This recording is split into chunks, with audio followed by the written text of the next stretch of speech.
¿Qué tal? Bienvenidos. Soy el maestro Ezequiel Lupercio y comenzaremos con el temario de este año en cuanto al tema de técnicas de terapia, ¿sí?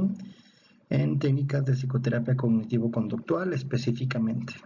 Bienvenidos todos.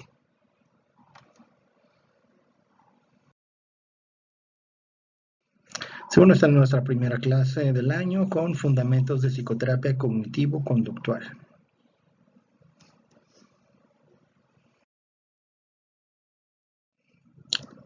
Ok, aquí en estas imágenes tenemos a las dos personas que son los responsables de haber creado las bases de lo que actualmente denominamos las terapias cognitivo-conductuales.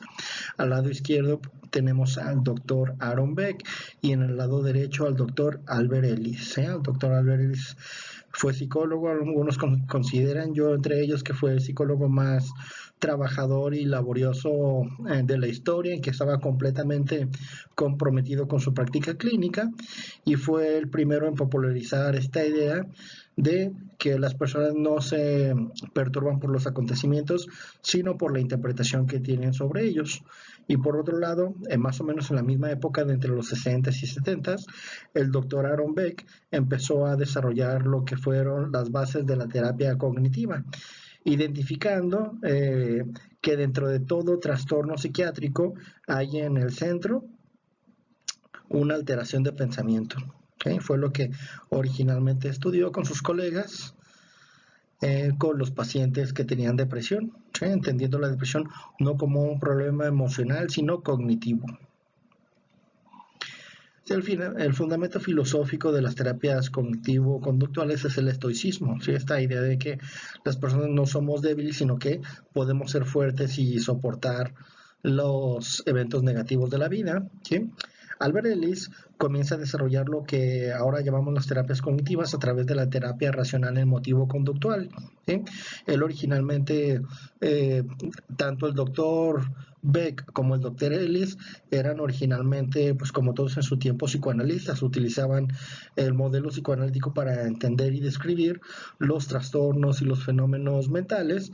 Sin embargo, van pasando determinado tipo de cosas históricas.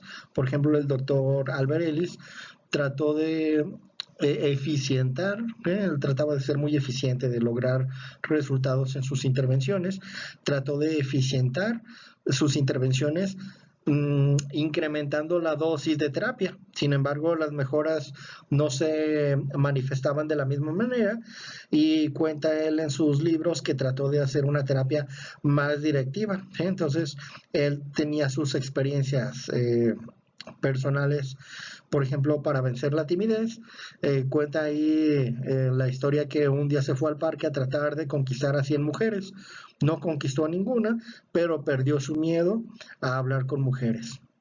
Entonces, esto es el fundamento de lo que posteriormente se desarrollaría como una terapia racional emotivo-conductual. Esta idea de que existen unos deberías, ¿sí?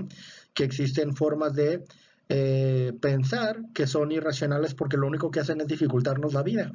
Y a partir de esta noción, el doctor Albert Ellis va dejando lo que es el psicoanálisis y va desarrollando su propio modelo de intervención, que es la terapia racional emotivo-conductual, más enfocada en la práctica y en tratar de combatir este lado irracional que tenemos como seres humanos, de terribilizar, de creer que no vamos a soportar algo, que cosas malas no nos pueden pasar, que la vida tiene que ser fácil, etcétera, ¿sí?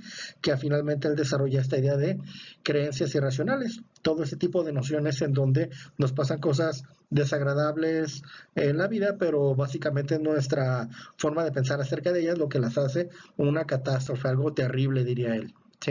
Entonces, por otro lado, el doctor Beck, más o menos en la misma época, pero un poco de años después, tratando de investigar los fenómenos de la depresión, se va dando cuenta que los pacientes con depresión tienen un estilo cognitivo, una forma de pensar muy típica, ¿no? Que es pesimista, evidentemente, muy negativa sobre sí mismos, sobre los demás y el mundo.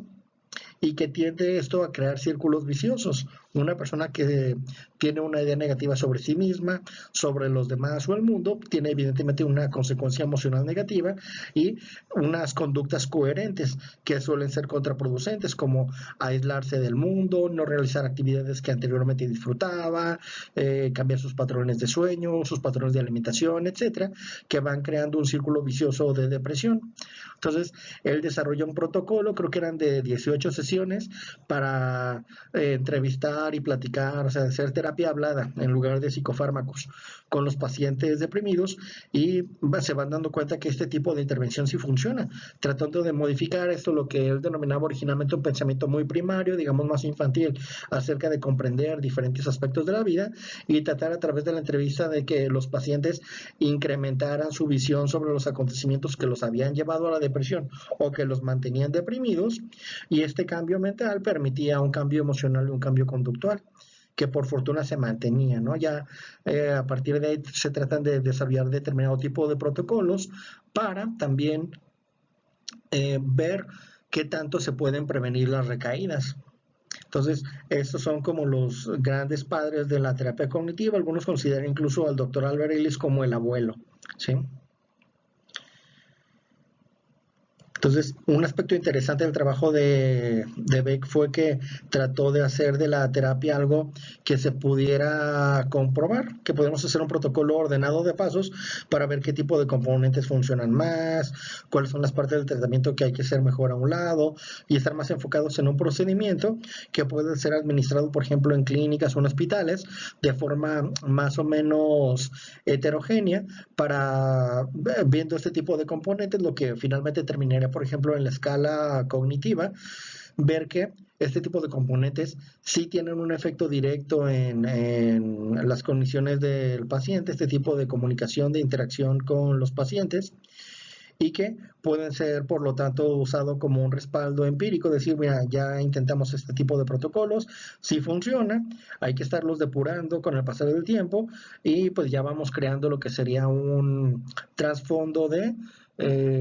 intervenciones basadas en evidencia.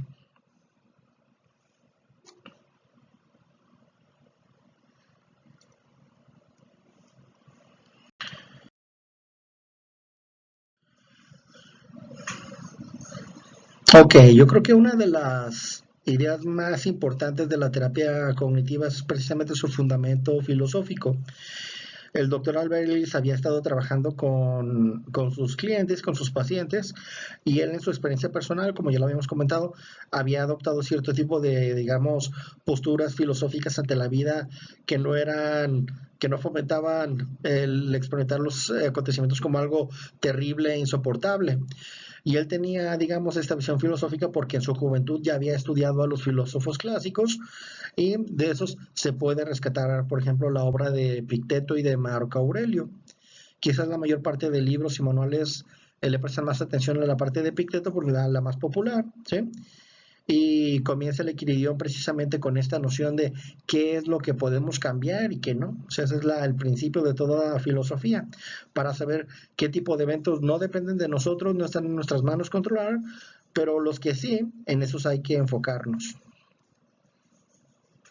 Entonces, estos antecedentes filosóficos fueron los que le dieron la base filosófica a las intervenciones de la terapia racional emotivo conductual, ¿sí?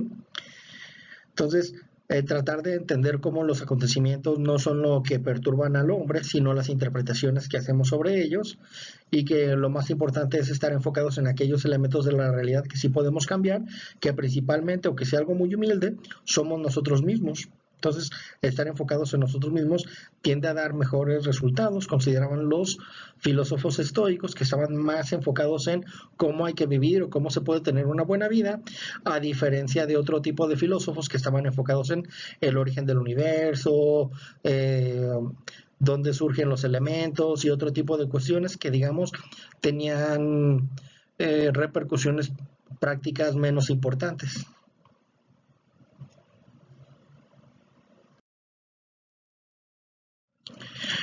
Entonces, al inicio a pesar de que Epicteto no escribió ningún libro, la gente que lo escuchaba sí escribía sus pensamientos, sus frases, y actualmente podemos utilizar este documento histórico que es el Enquiridión, el manual, en este caso un manual de vida, con sus pensamientos o con sus frases, ¿sí? Entonces, un elemento fundamental del libro es que no son los hechos los que nos perturban, sino los juicios que hacemos sobre ellos. O sea, es un elemento típico y clásico, fundamental, central, nuclear de todo lo que son las terapias cognitivas, que es que nuestra interpretación sobre los acontecimientos es lo importante. Sí, un acontecimiento puede ser interpretado de muchísimas formas distintas y si queremos entender por qué un acontecimiento nos puede perturbar tanto o de la forma específica que lo hace, habría que entender la comprensión o los juicios que el sujeto hace alrededor de este acontecimiento. Dado que no podemos cambiar muchas de las situaciones, pero sí podemos cambiarnos a nosotros mismos, vale la pena cuando sucede un acontecimiento tratar de hacer este tipo de autoanálisis para ver la forma en la que yo estoy entendiendo la situación y por qué me está afectando de la manera en la que me está afectando.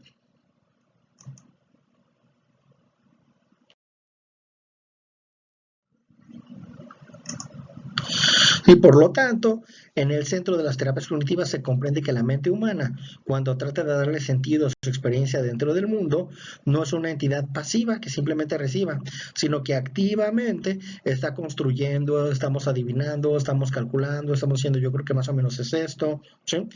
Y como nunca tenemos una certeza absoluta de los acontecimientos, siempre estamos más o menos adivinando. Algunos de estos cálculos se hacen tan automáticos que ya los damos por default y se van convirtiendo en verdades personales acerca de los acontecimientos, que hasta que no pasa un evento increíblemente perturbador, muchas veces no tenemos la oportunidad de ponerlos en duda o darles una revisada, ¿sí?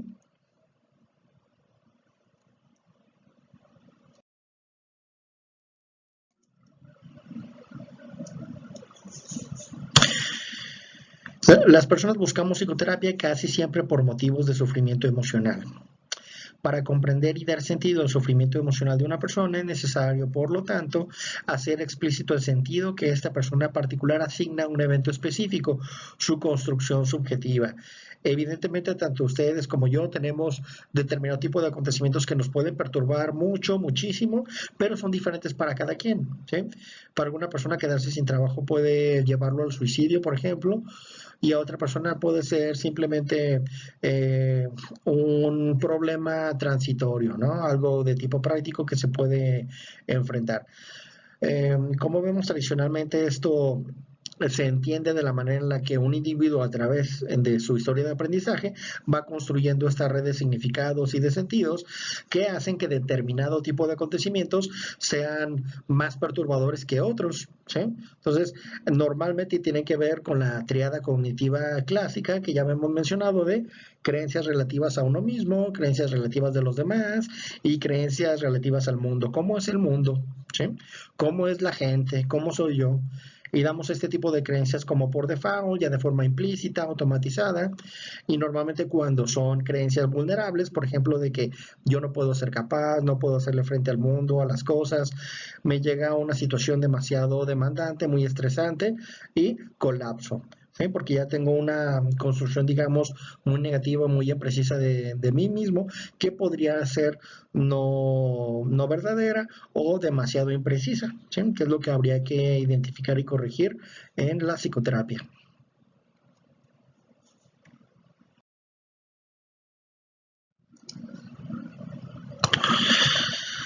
Aquí tenemos, por ejemplo, esta situación en donde hay un evento en donde tu pareja te abandona, ¿sí? Y puede haber determinado tipo de pensamientos muy distintos de una persona a otra, ¿no? Alguien podría estar pensando, ahora yo no podré disfrutar de su compañía y se va a sentir triste, esa va a ser como su consecuencia emocional. Otra persona podría pensar, no soy capaz de hacer que una persona se enamore de mí para siempre. Entonces, a mi parecer, me parece un pensamiento todavía más triste, ¿sí? Ya a lo mejor rayando la depresión, porque aquí empezamos a ver que la persona se ataca a sí misma, ¿no? En el pensamiento de arriba podemos identificar que pues es una pérdida, ¿no? El tema de la depresión es el tema de la pérdida, en este caso de la pareja y del tiempo compartido, ¿sí? Pero en el segundo ejemplo vemos que la persona se empieza a atacar a sí misma, ¿sí? Es como una idea de yo no soy capaz de crear ese amor en los demás hacia mí. ¿Sí? Entonces ahí evidentemente la emoción va a ser mucho más intensa y va a crear una serie de consecuencias. ¿Sí? Quizás como no soy capaz, entonces no tiene caso que intente una relación porque siempre voy a fracasar, no sirvo para esto, voy a ser infeliz toda mi vida, etcétera, ¿no? Que ya sería crear una bola de nieve en tema de la depresión. Y otro ejemplo que dice, no es justo después de todo lo que he hecho por la relación y todo mi sacrificio. Entonces me da la impresión que esta persona principalmente se sentiría molesta. ¿Sí? El tema de la molestia, pues es el tema de la injusticia, ¿sí? Del ser humillado, sobajado. Entonces, si me he sacrificado tanto por ti y tú incluso así me abandonas, no es justo, me voy a molestar. ¿Sí? Ahí es la creencia irracional de Albert Ellis de eres mala y mereces ser castigada. Y muchas personas que se vengan de sus parejas y a lo mejor así duran toda su vida o muchos años vengándose, precisamente porque tienen esta noción de que fueron humillados, que los trataron injustamente y se sienten en lo correcto de ser unas personas despreciables y malvadas con su expareja, porque ellos se sienten la víctima. ¿Sí? La otra persona que es, pues es la mala. Otro pensamiento que dice, nunca encontraré a nadie más, no podré lograr ser feliz en mi vida. Entonces, como vemos, otro tipo de pensamiento en donde este ya se va hacia el futuro. ¿Sí? Perdí una pareja, pero ya hice en mi cabeza toda una historia de mi futuro en donde no vuelvo a encontrar a alguien más.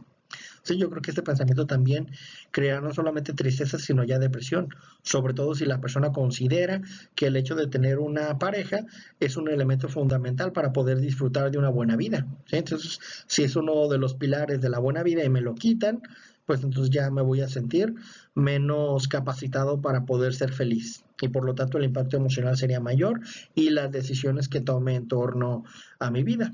Entonces, vemos aquí en este ejemplo que una misma situación puede desencadenar diferentes tipos de reacciones en cada individuo a partir de la construcción que tiene del acontecimiento, que evidentemente surge de toda su historia de aprendizaje, su personalidad, del contexto emocional y social en el que vive, etcétera, ¿no? Que pueden ser que este tipo de ideas sean como muy obvias o muy evidentes en el lugar en donde habita, ¿sí? Mientras que en otro tipo de lugares podrían ser no tan importantes, ¿no? Hay lugares que a lo mejor es más importante la cuestión de tener un buen trabajo y ganar mucho dinero que tener una buena pareja. Va a haber lugares en donde es más importante ser muy atractivo, muy guapo, que tener una pareja, un buen trabajo, etcétera. ¿Sí? Son una cuestión de los valores o cómo funciona la pirámide de cada lugar o de cada espacio.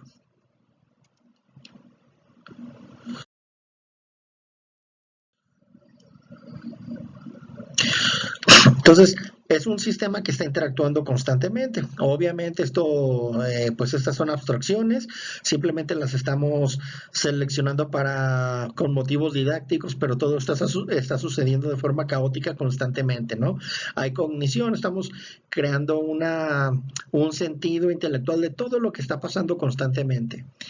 Por lo tanto, también va afectando nuestra reacción emocional y por lo tanto nuestra conducta también, porque la forma en la que yo me voy a comportar, dado cómo me siento y cómo estoy entendiendo lo que está sucediendo. ¿Sí? Como lo mencionábamos en el ejemplo anterior, el hecho de perder una pareja, si cognitivamente me parece que ya perdí mi posibilidad de disfrutar la vida, pues me voy a sentir evidentemente muy deprimido en la parte de emoción y en la parte de conducta, pues a lo mejor dejar de asearme, aislarme socialmente, comer comida chatarra, etcétera, ¿no? Ya no tiene caso disfrutar de la vida a través de una pareja porque ya no va a poder ser, entonces necesito buscar otro tipo de alternativas o simplemente rendirme ante la tristeza y la pérdida de la vida. Y tenemos otro elemento aquí que es la respuesta fisiológica. ¿Sí? La respuesta fisiológica es cómo mi cuerpo se está adaptando hormonalmente a los mensajes que yo le estoy mandando. ¿Ok? Entonces, por ejemplo, típico situación a lo mejor de ansiedad o de estrés, si mi forma de comprender el acontecimiento es muy negativa, muy catastrófica, me estoy adelantando, me estoy yendo al futuro, etcétera, pues evidentemente mis hormonas de estrés como cortisol, adrenalina, etcétera, van a incrementar sus niveles porque el mensaje que le estoy mandando a mi cuerpo es que algo muy malo va a pasar. ¿sí? Entonces, este círculo de interacciones se puede convertir fácilmente en un círculo vicioso, en el cual la persona está atravesando a lo mejor una situación complicada, pero llega en su casa en la noche a pensar en todos sus problemas de qué tal si me despiden, me voy a quedar sin trabajo, eh, mi esposa me va a dejar, voy a desilusionar a mi hijo.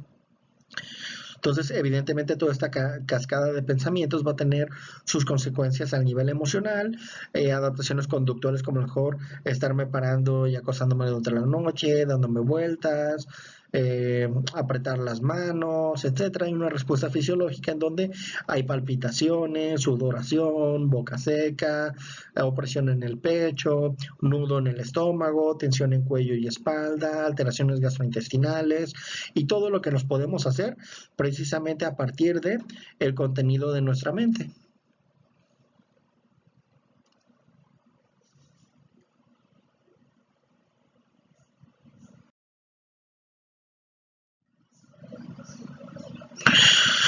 Ok, aquí podemos comentar que tanto Epicteto como Marco Aurelio, que fue interesante, ¿no? Porque esos dos exponentes de la filosofía estoica, Epicteto era esclavo y vivía bien, y Marco Aurelio era el emperador y también vivía bien, tenían una actitud precisamente estoica ante la vida y por lo tanto se hacían cargo de sus propias reacciones ante la vida.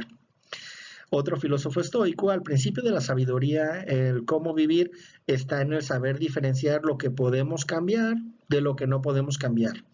Y dado que los eventos de la vida no están bajo nuestro total control, yo no puedo decidir cuánto dinero ganar en automático, cuánto voy a vivir, cuándo me voy a informar y cuándo no, de qué tipo de enfermedades, quién va a ser mi pareja y cómo me voy a llevar con ella, si me va a dejar o no. Yo no tengo un control al 100% de ninguna de estas circunstancias que pueden impactar de forma más o menos positiva o negativa en mi vida, pero sí tengo un control de cómo yo voy a reaccionar ante cada uno de esos acontecimientos. O sea, tengo una capacidad de influir en todo este tipo de interacciones.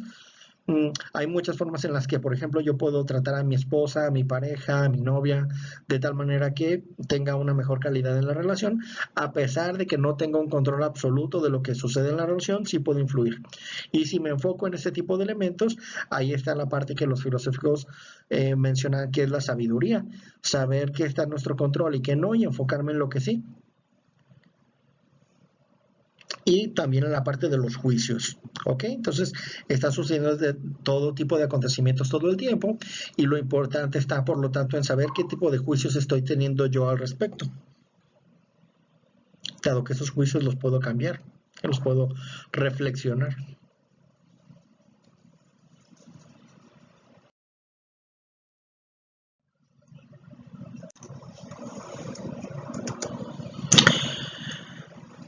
Entonces, podemos también considerar que la terapia cognitiva actual intenta describir cómo los eventos negativos pueden ser exacerbados o volverse en aspectos disfuncionales de nuestra vida por nuestros propios patrones de pensamiento acerca de ellos. ¿Sí? Vamos, a lo mejor la versión más purista ve nuestros juicios o nuestros pensamientos, nuestras creencias, reglas, actitudes, etcétera, como el 100%, ¿no? Como sucede algo y el 100% de lo que le va a dar sentido va a ser nuestros pensamientos a partir de ello. Y una versión más moderada indicaría que hay acontecimientos que prácticamente universalmente todos los vamos a padecer. Entonces la parte exacerbada, la duración, frecuencia o intensidad de la reacción negativa, esa sí va a depender de nuestros juicios, nuestros pensamientos o nuestra visión sobre el acontecimiento. ¿Sí? Por ejemplo, ser robado en tu domicilio puede ser una experiencia negativa para la mayoría de personas, pero puede empeorarse significativamente cuando pensamos de formas como, por ejemplo, ahora tengo que estar alerta a las 24 horas, ya no podré tener paz nunca. No importa cuántos candados ponga en mi casa, quizás ya no sean suficientes. Si bajo la guardia, esto podría volver a pasar. Entonces, vemos en este ejemplo cómo a una persona le lo robaron y desarrolló básicamente lo que mencionaríamos como un trastorno de ansiedad generalizada. Ya es la enfermedad de la preocupación.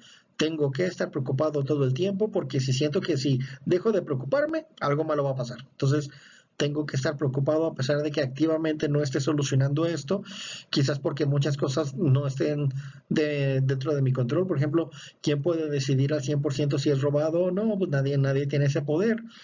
Hay cosas en las que podemos estar enfocados para disminuir la probabilidad de que este acontecimiento suceda, pero la persona con ansiedad generalizada le está dando vueltas y vueltas y vueltas en ese fenómeno cognitivo que se denomina comúnmente como rumiación. ¿Sí?